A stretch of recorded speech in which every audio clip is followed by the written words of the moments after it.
Councilman Rustin to lead our invocation. Sure, let us pray. Dear God, we thank you for everything you give us this week, Lord God, and we thank you for the opportunity just to gather as a group here tonight and talk about the city of Columbiana. God, we thank you, Lord, for everything that you've given us, Lord, the things that we cannot see, Lord. We thank you for the things that we see on a day-to-day basis. Lord, we thank you so much for that. God, I ask you, Lord, just continue to watch over the city. Lord, we're thankful for the people that protect it and make it go on a day-to-day basis. Lord, I ask you, Lord, just continue to keep the citizens and the people of Columbiana safe. Lord, just allow our city to continue to grow and flourish in this upcoming year. Lord, just let the meeting tonight be all things Columbiana, and let the things discussed speak for the benefit of the city and those that are in it. God, be with the meeting tonight. Be with us going forward. In your name I pray. Amen. Amen. Stand and join me in the Pledge of Allegiance. Attention, salute, pledge. I pledge allegiance to the flag of the United States of America and to the republic for which it stands, one nation, under God, indivisible, with liberty and justice for all. Okay, we have a fairly light agenda. And read the agenda, and I'll ask the clerk to call the roll. Councilmember Lilly. Here. Mizell. Rustin. Here. King. Here. Phillips. Here. Mayor Mitchell. Here, and we have a quorum. So the first item on the agenda is the consent agenda, which is the minutes of our last regular council meeting. So if there aren't any additions or changes, is there a motion to adopt the consent agenda? Mr. Mayor, I make a motion we adopt the consent agenda on the February 16th meeting. I'll second. Any objections? If not, motion passes. Okay, Chief Howard had a last minute thing that came up. I got notified just a few minutes ago about this, so I'll try to take a stab at his chart. I don't think there's a whole lot different here. If it were me, I would call safety green instead of yellow. He's doing well as far as safety is concerned. His budget is good. I would call that green. Staffing, he's a little bit below where he would like to be, so we're good there. Facilities, in general, his facility is pretty good. We, as a city, believe that we need a second fire station to deal with growth part of the town and across the railroad tracks, so we'll call that yellow. No changes in the vehicle fleet. We have the standard recurring issues as far as maintenance and updating of those vehicles. I really can't speak to the equipment and tools, EMS training. Training, even though we show that one green, that's probably one of the biggest challenges with a volunteer fire department. You hear Chief Howard talk a lot about our ISO rating. That stands for Insurance Services Organization. And basically insurance companies pay these guys to come out and evaluate various cities and municipalities' fire and emergency capabilities, and they use that in calculating what your homeowner's insurance rates should be. And we have the rating goes from 1 to 10, 1 being the best, 10 being the worst. We're a 3, which is actually very good and is probably as high as you can get for a volunteer fire department. So he pays a lot of attention to that. I appreciate that. And the point of all this is that one of the most critical elements that they measure is training of your firefighters. And because we're a volunteer fire department, that's a real challenge for us. So a lot of work goes into that. We talked about the second station. I think most everybody knows, and we'll talk about it later, about the COVID vaccines being given here. And his issues and concerns, I think, just deal with all the things that I just talked about. As far as ISO, they actually come and they do sort of periodic updates, for lack of a better term, virtual type audits. But at least every 5 years, they come and do an in-person audit. And this year, they were planning on doing most of their audits virtually because, again, COVID-19, but they're doing a small number of them, and we're the lucky ones that drew the in-person. And that's going to be late next month when the ISO's here. It's not one of those things that you can sort of crash, prepare for. I mean, you're either ready or you're not. So I think we'll be in good shape there. Library, Sheila. Oh, before we go, any questions or comments? That's the best I could do, by the way. So. Okay. You just want me to hit on. You're all green. You could probably sit down, but no, hey, go ahead. Go ahead, Sheila. Actually, I probably should have left the traffic in the library yellow because it is, picking up a little bit. I think it's because people's coming in and doing their taxes. And my only concerns are, also staffing. This went before I hired somebody today who didn't have a backup. I hired a lady today. And my only concerns are summer reading, how much we'll be able to do inside, and maybe if we can use the outside arts amphitheater for some programs, but I'm sure Well, cautiously optimistic. There seems to be all kinds of good news going on. If we were to get annexed by Texas, we'd be wide open next week. And perhaps Mississippi as well. And the good news is with the additional vaccines coming out, there's the president announced today that they expect to have enough vaccines in circulation. I don't know if necessarily in arms for all of the adult population of the U.S. by the end of May. So all of those things hopefully will help your summer reading program if we can make that stuff happen. I certainly hope you can. that'd be great. And I guess my highlights is we got our grant mailed off last week for the next year for our Spanish materials and young adult collection graphic novels. And I'm working on spending this year's. Okay, good. No need to hold on to it. Any questions for Sheila? Thanks, Sheila. Environmental Services, Dale? Not a whole lot has changed on mine. Stoplight summary, safety, we're still no injuries. The budget is still on track. Staffing still full staff. Facilities, they're still the same, in good shape. We're just waiting on dry weather to get our equipment storage building quoted out.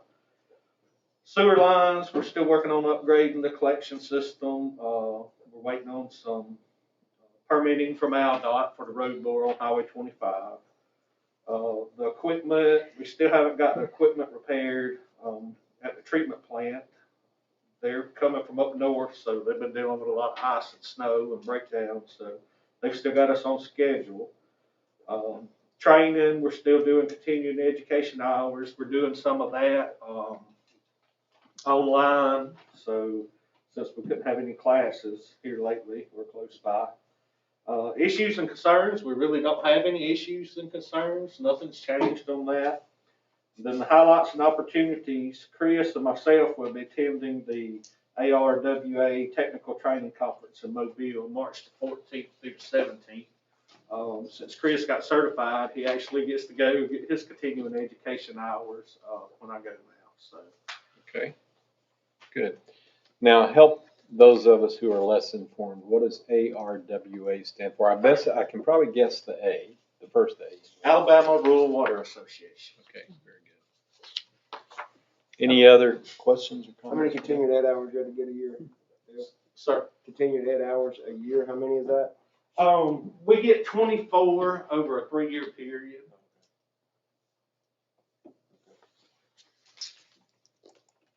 Okay, Senior Center, Allie? Right now, Amber and I still have to get our CPR certification recertified, but the others have all done their recertification. We really are still not open, so we are not spending a whole lot of money at all, but we're still delivering 50 million meals a day. That was 1,000 meals served in February. So we hope to open on April the 1st. And hopefully that's gonna happen. So by then, most all of our seniors will have their second COVID vaccination, those who are getting those, which is nearly everyone. And so that's good stuff. So the only facilities things that we have going is those outside doors, the entry doors, they have to get sanded and restained. They look pretty terrible. And so hopefully now that it's warmed up, we can get that done. So otherwise, that's all it is. So Ireland is still postponed until 2022. Okay. So who's going to do the doors for you? Hopefully somebody in our department. We have Have you thought about reaching out to scouts or something for a project can or see. something for you? Again, I think it would not only help us, but help those Yeah. kids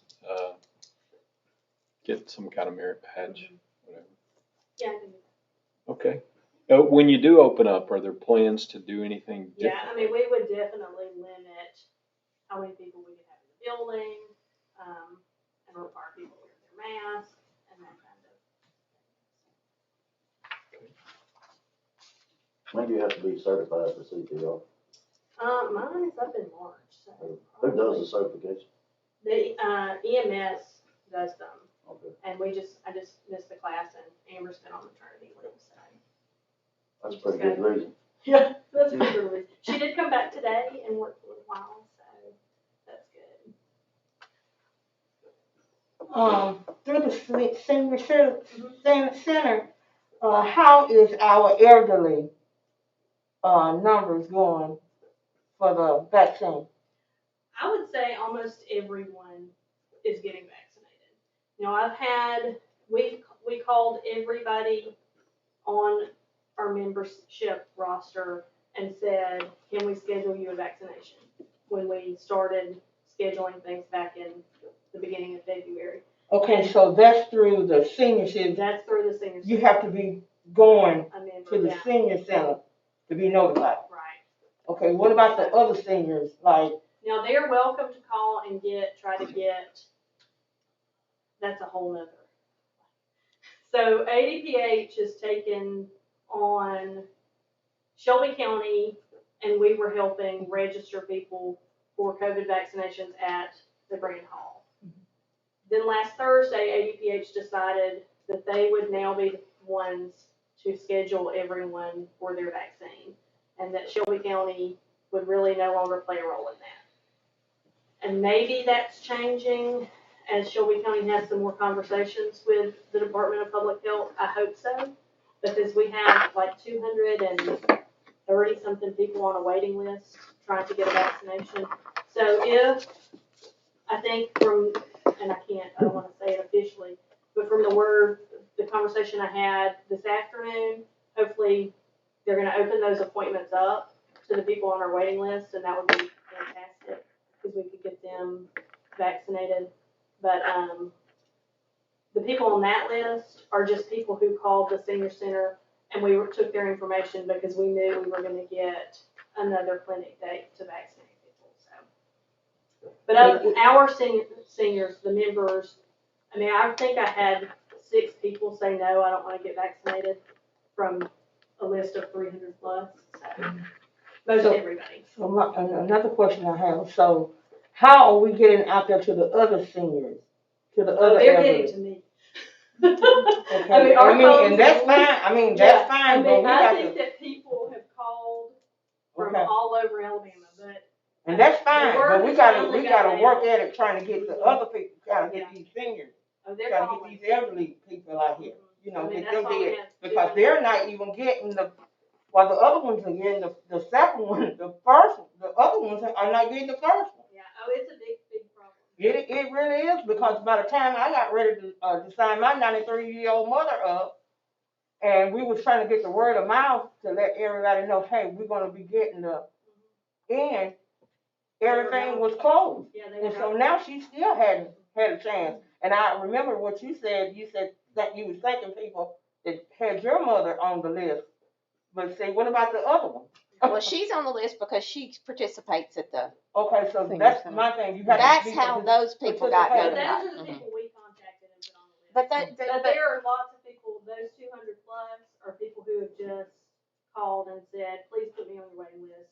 From So everywhere. that we And a can lot try of- to get you back, get back. yeah, and a lot of them are word of mouth, because I've told several people that I know, you Well, know, the for them. reality is, ADPH just has not done a very good job of giving us the vaccinations that we need. And I hope that that's gonna change. So let me jump in just a little bit. I think our county manager, Chad Scroggins, has done an admirable job of really fighting hard with the state to get Shelby County and Columbiana vaccines. Now, the session that we did on was it the 17th where we did 1,000? Well, that was the one where he fought to get us that clinic here in Columbiana where we would do 1,000, and we decided, he did, frankly, that we would focus on the elderly in the whole county, and that all of the senior centers in the county would notify those people that have registered with them. And then I know personally, I communicated with several different people, and I said, look, if you haven't had your vaccine and you want your vaccine, call our senior center, and they'll register you. And so those were a lot of, and then I told those people, tell your friends, okay. And so we registered, you know, given the small number of people that we have in our senior center and the small number of people we have working there, for that February 17th clinic, we registered over 300 people for that. And then they all filled up because it was for the whole county. And we put, as Alice had said, 200 plus on a waiting list. And we've still been encouraging people to call in, but we've been doing that less proactively because the state chastised Chad and Shelby County for focusing only on the seniors. They said, look, the COVID vaccine guidelines are, 65 and over, and then these other groups, the first responders, teachers, et cetera. And we can't limit it just to the seniors. I still would like to make sure that we do everything that we possibly can to reach out to seniors, and if they need transportation to get there. Now the good news is that clinic went very, very well. We had one on the 24th, and I think it went well.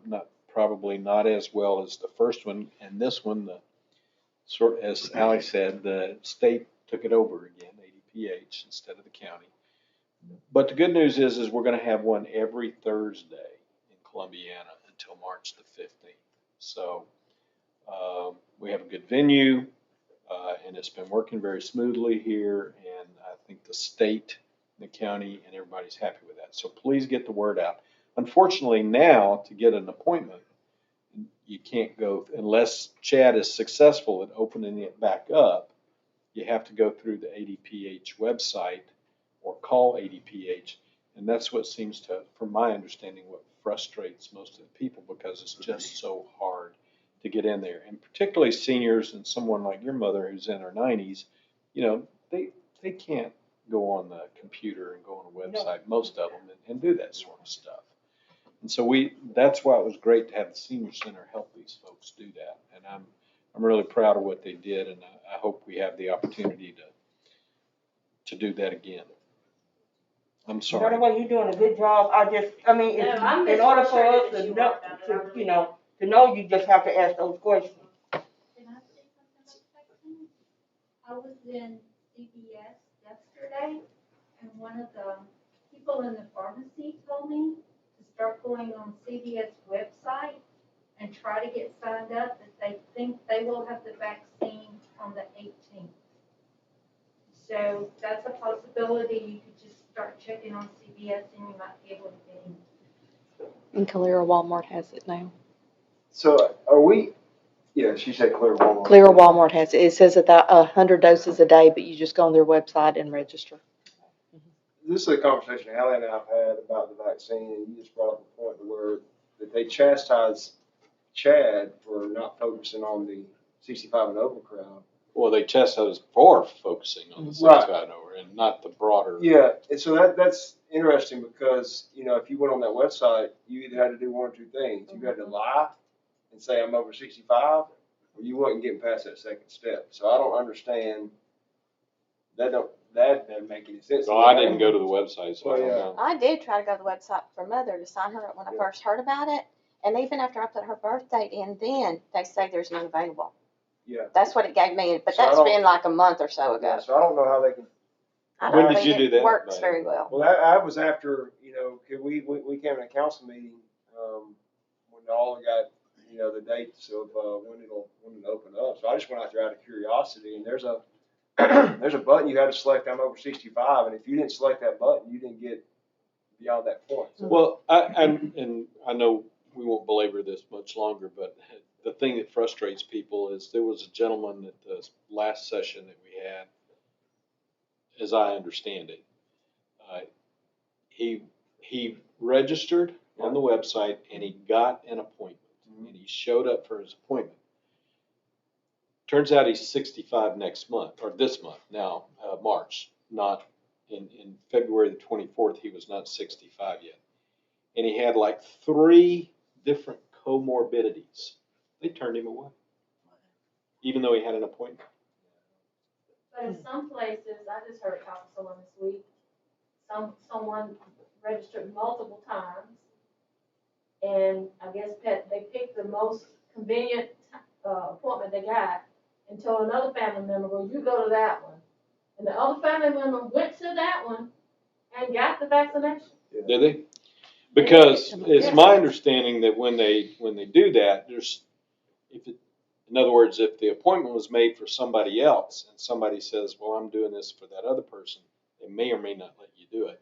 Because I know what they did at ours is they had people who came who didn't have appointments and were standing in line, and I guess the first ones to register, excuse me, at the end when people who didn't show up and they had extras, they took the ones that had registered there locally. So it's no consistency. It's I just think it's very interesting. frustrating. I just think it's interesting if they're saying, hey, we need to focus on the enterprise kind of people, and then they won't let the enterprise register. Yeah. Yeah. My personal opinion now is just get as many shots in as many arms as you can, and I think that's the best thing to do. But clearly, we need to help those people who need it the most. And again, I think that's the elderly and the infirmed. Okay, I think we beat that dead horse. Anything else? Okay. All right. Are there any board reports? Yes. Okay. Beautification board met last night, and we have 3 different color banners currently. We're going to order 1 more, and we're going to have those up throughout the year, you know, swapping them out, the colors.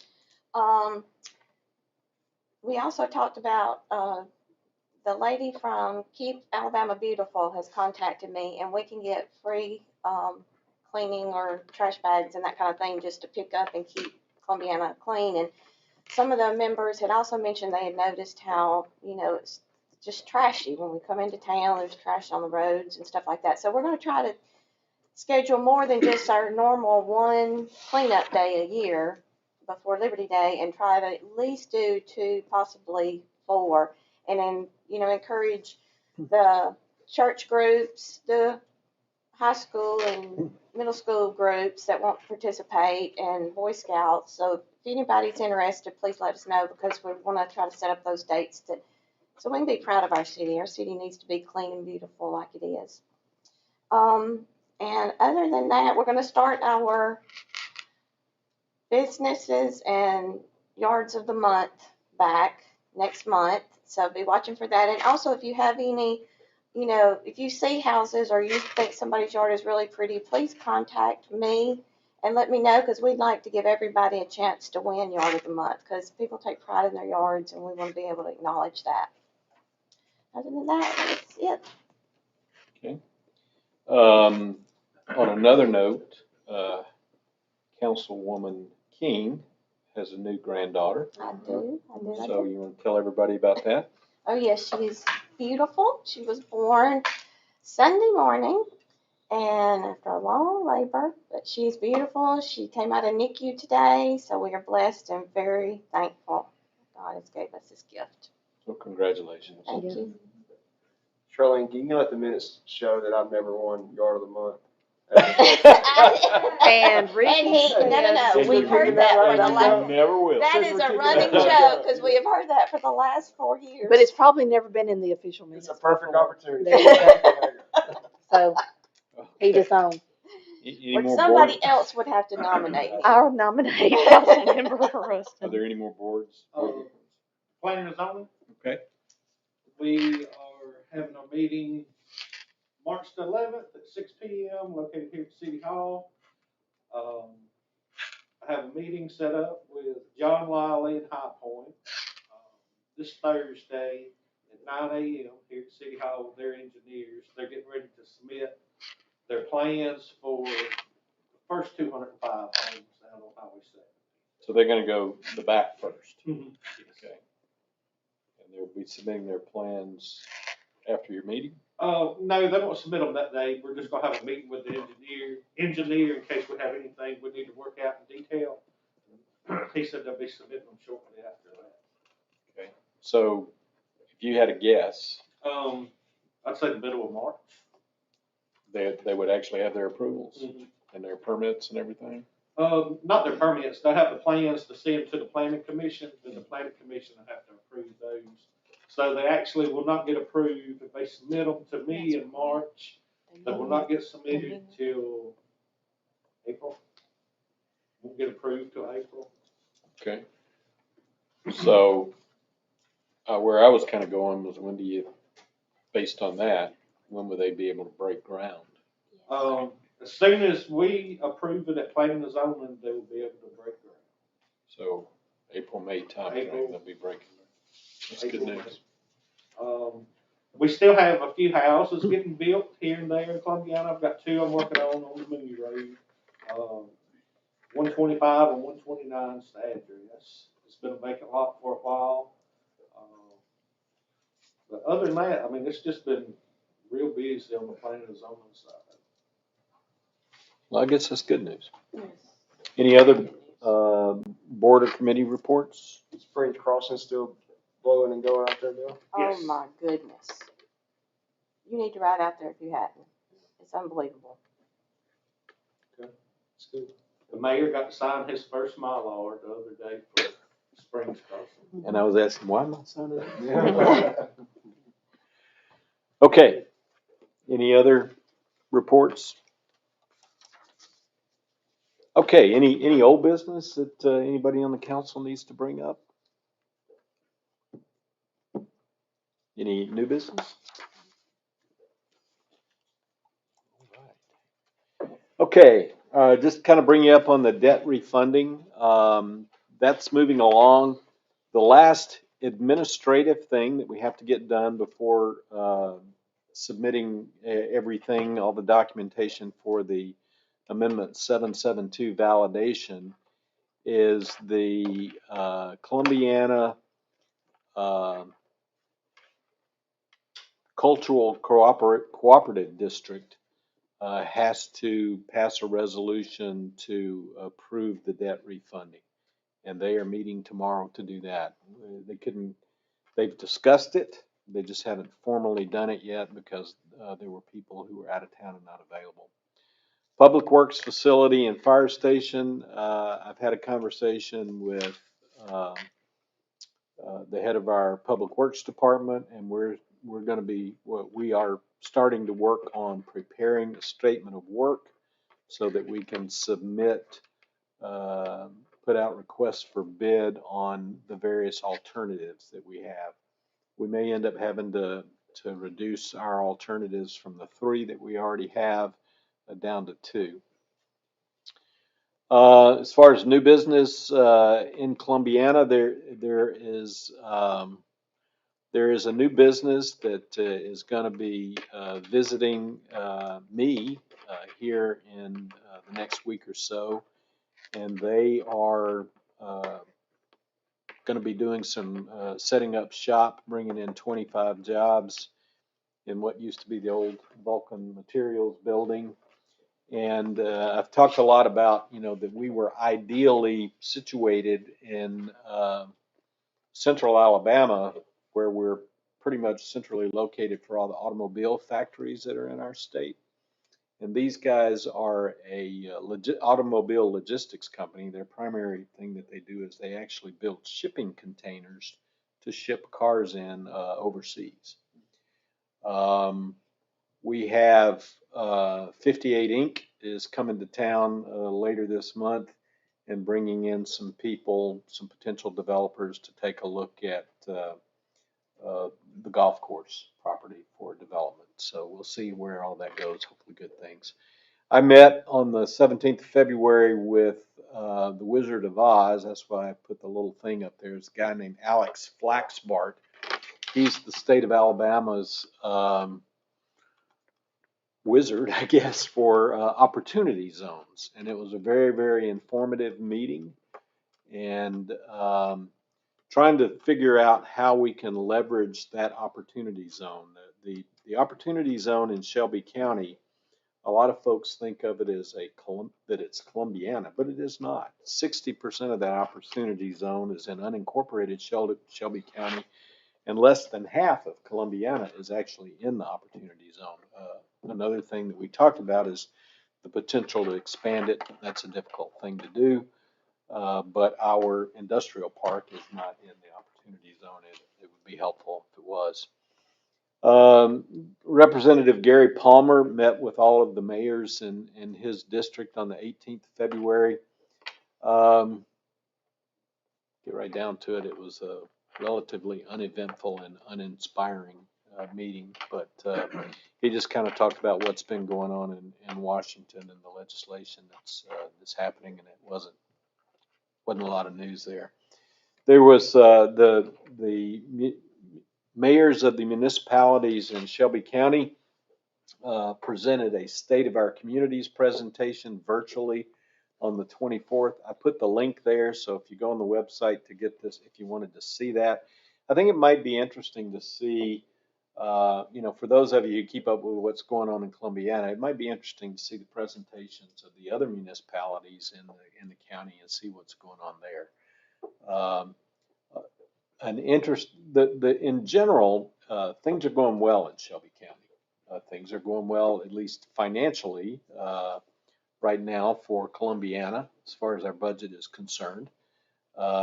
And one of the things that was talked about is with COVID-19, the surge in internet sales and the simple sales tax distribution. What you'll see in the presentations for the different mayors is sort of a divergence of opinions, if you will, about the simple sales tax. Alabaster, which is the largest city in Shelby County, obviously, and has a lot more retail establishments, is concerned about the equitable distribution of online sales tax. In other words, they don't think they're getting their fair share. They'd rather have folks, shopping at the stores in Alabaster. Most of the other communities who are much smaller than Alabaster and don't have all the retail establishments believe that a lot of their revenue growth is a result of this simple sales tax, and I'm going to let Charlene explain that to you, which gets distributed around the state. I'm letting her explain it because she just went to a training class where they taught her all about it. So those are from internet sales, and all of that money goes to the state. A portion of that stays with the state. The other portion is divided between county and cities, but the city portion goes out to every city in the state based on population. So even though you may be buying something in Columbiana, and if it was only people in Columbiana, it's being divided out, amongst the whole state to cities based on population. So, and those numbers will change once our population numbers come in from the new census.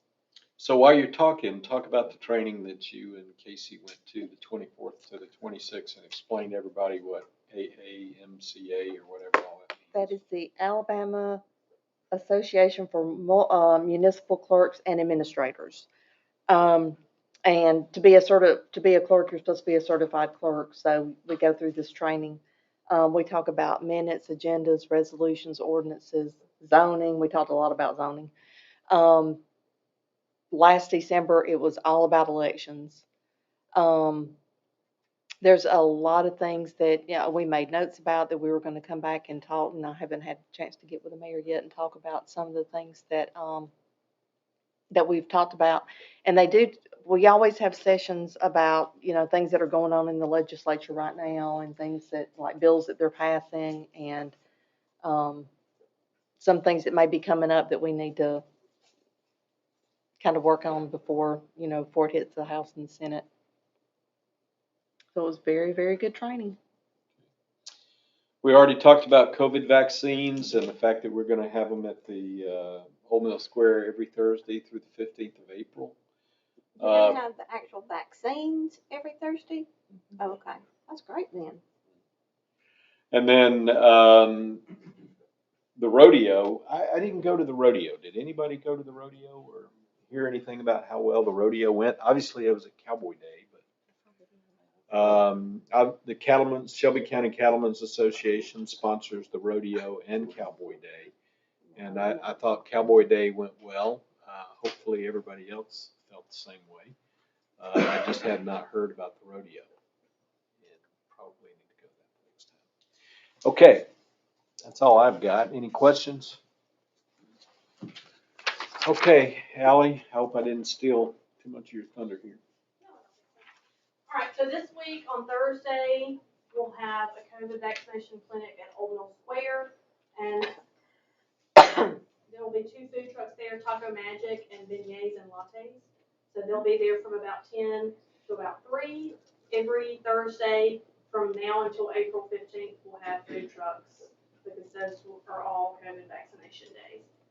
And then on Friday, the Shelby County Arts Council will have Red Hot Rodeo at the Black Box Theater, and they are selling tickets for that show so that you can go in. It'll be live streamed, but you can also buy tickets to the show. Those are limited though.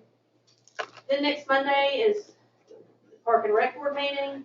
Tuesday is a Water Board meeting. Thursday is Planning and Zoning. The next Thursday there'll be another COVID clinic at Old Mill Square with the food trucks Pazzo Pizza and then Popsicles. Friday, March 12th is Ladies' Night in Columbiana. They'll have, I think, a couple of shops are playing bingo, and they're going to have some discounts and things like that for Ladies' Night. And then March 13th is the Easter Bunny Tea, and that is a Main Street Columbiana fundraiser. So COVID clinics every Thursday until April 15th. And then April 24th is Columbiana Art Walk, and that will be a collaboration between Shelby County Schools and Main Street Columbiana. Right now in the schools, you can't have choir performances, you can't have band performances because parents aren't allowed to go into schools.